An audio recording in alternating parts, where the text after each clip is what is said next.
Folks, one of the most important songs in the folk arena is Sitting on Top of the World. On a sunny day, my good girl left me, Lord, she went away. Now she's gone. But I know I let And like a lot of things, the more popular it gets, the more mutated it becomes, to the point where sometimes it's even unrecognizable from where it started.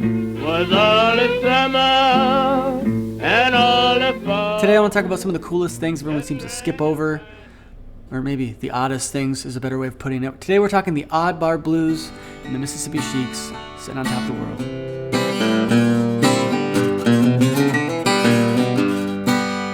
My name is Kyle Orla, and welcome to this second video in an ongoing series called Numerical Blues. It's the spin-off of Alphabetical Blues, where we talked about all the keys and stuff. Now we're talking about the structures.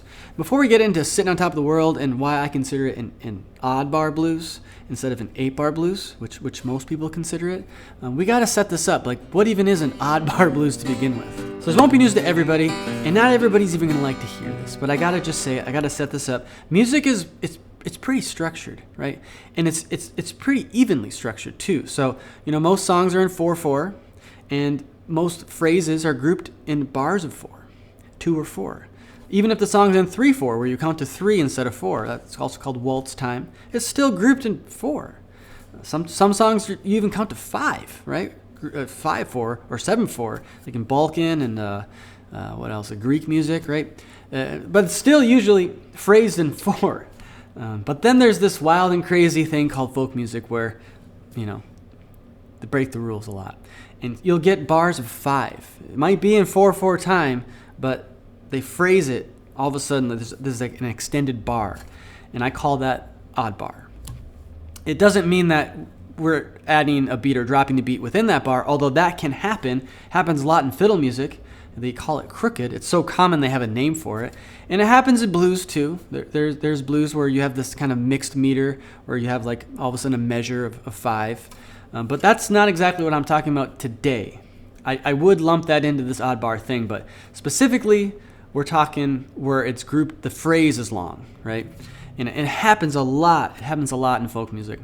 And what I really want to kind of hammer down here is it's not a mistake, right? It's not like, oops, I added a bar, and that'll happen too. But it's an integral and intentional part of the composition, this odd bar blues. Also, if you want to grow your odd bar blues awareness and repertoire, join up on the Patreon. Every week throughout the duration of this series, I'll be sharing a tune, and this month it's odd bar blues, so I'll be sharing a different odd bar blues every week. You can check that out over on the Patreon. But for now, let's dig into Sitting on Top of the World. All right, so Sitting on Top of the World, again, I think it's one of the most popular blues tunes maybe ever, because it transcends blues, right? It's gone out into the greater world of music. It's crossed all the genre lines. Bluegrassers have adopted it. They play it mostly in G, maybe capoed up to A. They add some minor chords.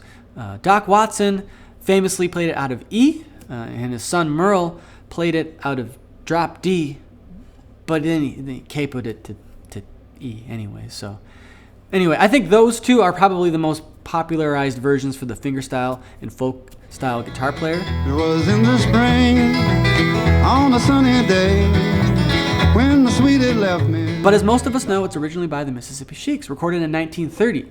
Although, it's kind of a ripoff. It kind of ripped it off of Leroy Carr, who recorded a tune called You Gotta Reap What You Sow in 1929. Check this out.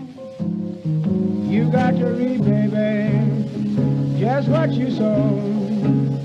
And you got to read just what you sow. Now, there are those out there who would say, yeah, well, you can't copyright a chord progression. It's not really a ripoff. And you would be right. You would be right. Except for Tampa Red covered it that very same year.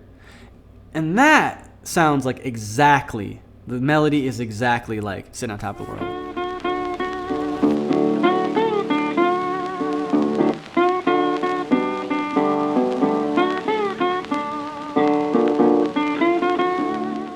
Now, of course, this is just the folk process. It's kind of just how it works. But these are two standalone recordings that I think deserve more credit and recognition than they get. So I just wanted to bring those to light. Leroy Carr, Tampa Red, two amazing musicians that you got to check out on your own time. But for now, we're talking Sitting on Top of the World. They took this 8-bar progression and they made it their own thing. gave it a great title, a great hook, Sitting on Top of the World, and they added one more bar. A great addition. One of the best additions I think you could add. Let's check this out. Sitting on Top of the World. So Sitting on Top of the World, most people played in E. Most like acoustic players who kind of play blues and country blues, they're going to play Sitting on Top of the World in the key of E. And that's how Doc Watson did it, of course, and he cites the Mississippi Sheiks as his direct influence. It makes sense because, it's almost an E. The recording it's close to E, but it's actually an F. Now, if you dig into the Mississippi Sheiks repertoire and you know a little bit more about the context of the day, there's actually not a lot of string band blues stuff in the key of E. There's more in the key of F. Jailbird Love Song, that's in the key of F. A lot of stuff is in the key of F in other groups too. So, okay, it makes sense to try to play it out of F position, but you'll find some pretty wonky fingerings if you try to do it in the key of F. It's not smooth, right? So, start digging into their influences. How did Leroy Carr play it? Well, he played it in A flat, so that's not going to help us. Tampa Red, he played it sounded more like D, so that's not going to work. Leroy Carr's was in 29, right? I think Tampa Red's was in 29. The Sheiks was in 30. The next year, the two Poor Boys covered Sitting on Top of the World, and they played it in F. And it sounds like F position. It sounds like that. It sounds like that chord. If you listen to the Sheiks, this is what clued me in on this. The timbre is totally different. The Sheiks, they're tuned down. It's low.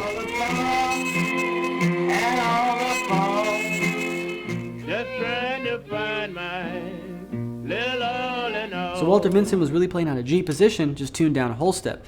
I'm not going to make you tune your guitar down a whole step, but I do recommend trying it because, man, guitar sounds so good tuned down. But we'll just stay in standard tuning.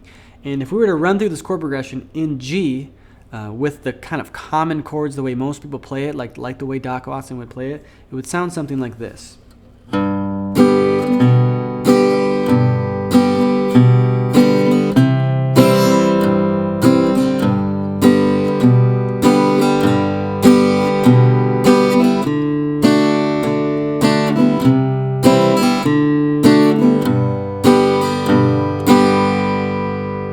That's just playing it with normal cowboy chords. Nothing fancy about it. And that's an 8-bar blues. That's how most people play it. Of course, you can add your own blues flavors to it. But, playing it with a flat pick like Walter Vinson would have done it, and just with some plain cowboy chords where all of his bass runs were kind of coming out of, that's what you would do with the basic chord progression. Now I'm going to play it how he played it with the chord progression the way he'd played it. And you're going to notice some big differences. Check this out. So this is the real chord progression.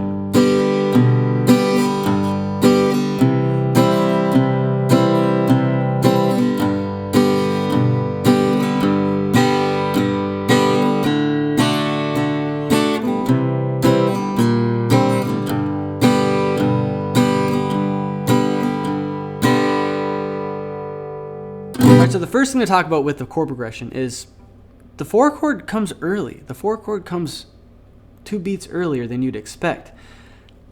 That's just the way he played it. He does like every time. The 4 chord comes early. I think in the Tampa Red version, that one's pretty wonky, but I think the 4 chord comes a little early in his version as well. Otherwise, it's pretty much the same except for there's 9 bars. Now, why would there be 9 bars? Well, if you add in all the bass runs that Walter did and the mega bass run at the end, there's this mega run of notes at the end, that leads you just naturally into an added 9th bar. It'll sound like this.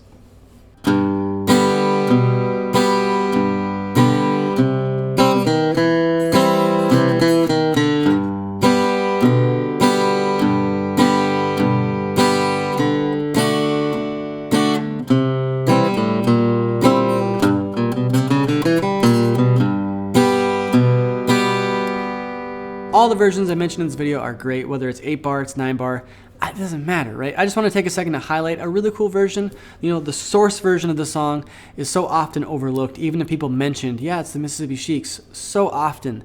I've never actually checked out the actual version and gave it a second, to really internalize what makes it different and unique. So, you know, there's maybe more than you ever needed to know about sitting on top of the world. For folks who are joining up at the rare level on Patreon, I'll be doing a long lesson in odd bar blues, and I'll be talking about this tune specifically and how to add some melody, not just how to play it as like a backup guitar player, but how to do some fingerstyle stuff with this tune. So we'll see you there. Otherwise, subscribe and save this playlist somehow, Numerical Blues, and we will see you at the other one, the next Numerical Blues, or whatever happens before. All right, take care.